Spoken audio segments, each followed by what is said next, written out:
Thank you for staying with us this hour on One American News. I'm Stephanie Meyers. Well, all eyes are on President Biden as he begins his trip to the Middle East.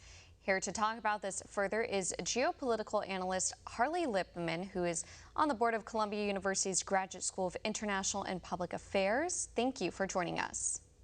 Thank you for having me. So President Biden is making stops in Israel and Saudi Arabia. First, I want to start off with his trip to Jerusalem. Biden has signaled he wants the U.S. to rejoin the Iran nuclear deal.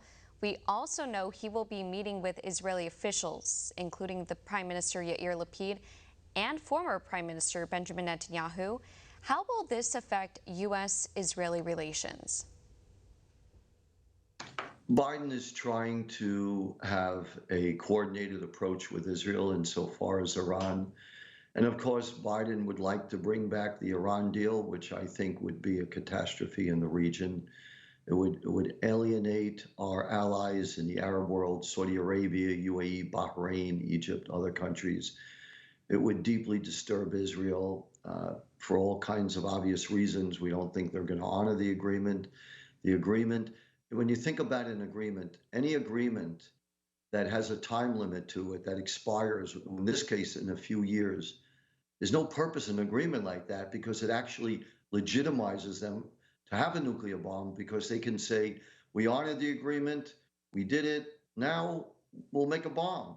So the agreement to begin with was deeply flawed. So that's always going to be an area of contention, especially with the United States and Israel, but also with our allies in the region. Our Arab allies also do not want a return to this Obama-Iran agreement. So that's a problem. On the other hand, there's reasons for hope because at this point, we think that Israel and the United States are going to try to work together and try to have a coherent policy vis-a-vis Iran in terms of their other terrorist activities that is unrelated to the issue of the Iran nuclear agreement.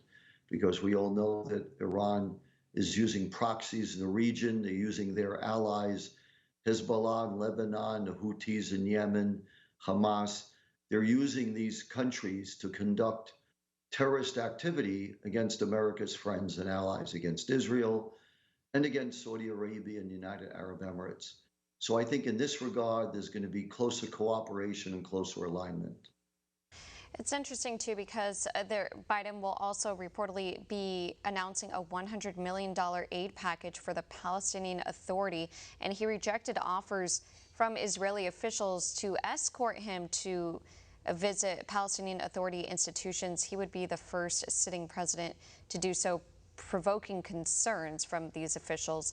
I want to switch gears now over to Saudi Arabia, where Biden will also be making a stop, and previously said just weeks ago that he will not directly ask Saudi Arabia's leaders to increase oil production. But White House National Security Advisor Jake Sullivan said he will be calling on OPEC leaders to increase oil production. Will Biden's pressure carry any weight? Yes, of course. Saudi Arabia looks to the United States for leadership. And if they don't see leadership from the United States, they're going to look elsewhere. So they want a strong America. They want an America that's going to play a role in the region. And they see America retreating from the region. They saw what happened in Afghanistan, where we left. We didn't even leave. We ran out, leaving our allies behind. It was embarrassing. It humiliated our friends. And it probably was one of the catalysts when Putin had to calculate, could he go into Ukraine and get away with it? And when he saw this, the region and the world sees that America's on the retreat. So I think it's really important for Biden to be able to reassure our allies. And that is essential because we don't want China to gain influence in that part of the world. It's really important that we show that we have a serious presence, that we're going to support our allies. You know, when it comes to Saudi Arabia, it's really sad because they have been a great ally of ours. Just a few quick examples. When Biden asked Saudi Arabia to take in Afghan refugees, they did without any question. When Biden asked Saudi Arabia to help the the Lebanese army and other Lebanese institutions because they've got to combat Hezbollah there. The Saudis said they would. The Saudis are doing everything they can to work with us. The United Arab Emirates have been in 6 military conflicts with us when they've had no bone in those conflicts just because they're good allies. And then when the Biden administration was inaugurated, one of the first things they did was they delisted the Houthis, which is the people who control Yemen, from the terrorist list, which caused a profound psychological shock in the region. Not only because this is a terrorist group that leads Yemen and is under the control of Iran, but they're firing rockets into civilian areas on a weekly basis into Saudi Arabia. And they fired it into United Arab Emirates, and they killed people. And before you know it, they're going to end up killing Americans. And we didn't even get anything for it. So that was another signal from the Biden administration. You have Afghanistan, where we're running out. You have Yemen that's firing rockets under the direction of Iran into civilian areas of Saudi Arabia. The United States is doing nothing about it. So they want to see that their friends will stand behind them. Our Arab allies in the region will stand behind us as Israel will stand behind us.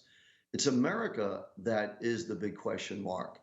So what they want to see is an assertive America, an America that's going to stand up to our mutual enemies, Iran, Turkey, China, and that's what they're looking for. And I believe that Biden hopefully will give them that reassurance for these reasons. One, we're still at war with radical Islam. Even though we haven't heard much from ISIS and Al Qaeda, they're far from dead. And we've just been distracted with Ukraine. And in the Muslim world, there are about 2 billion Muslims, and they're divided between Sunnis and Shias. And Sunnis make up about 85% of the world's Muslims. And Saudi Arabia is the guardian of the Sunnis because they have the 2 holiest sites there, Mecca and Medina. So you want them on our side. Moreover, there are 3 choke points in the world, all in Saudi Arabia's backyard: Straits of Tiran, Straits of Hormuz, and Mandeb al-Bab. Those 3 are the major choke points where the supply chain that we count on go through. And we all remember that there was one ship that was stuck in the Suez Canal and it slowed up the whole supply chain worldwide. Just think if Iran blocked one of those 3 choke points. So we need Saudi Arabia for that. And then lastly, when I mentioned Iran, that's the 3rd reason. We have an enemy. Iran is determined to destroy the big Satan, America, and the little Satan, Israel. So Iran is our enemy, and Saudi Arabia is a great ally against Iran. It's also the enemy of Iran.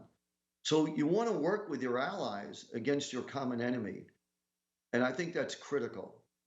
Right. And it'll also be interesting to see what comes about when he meets with the Saudi Crown Prince Mohammed bin Salman. That's been a point of contention, especially regarding the killing of Washington Post contributor Jamal Khashoggi. So it will be interesting to see what comes about that. Again, Harley Littman, geopolitical analyst, thank you again for your time.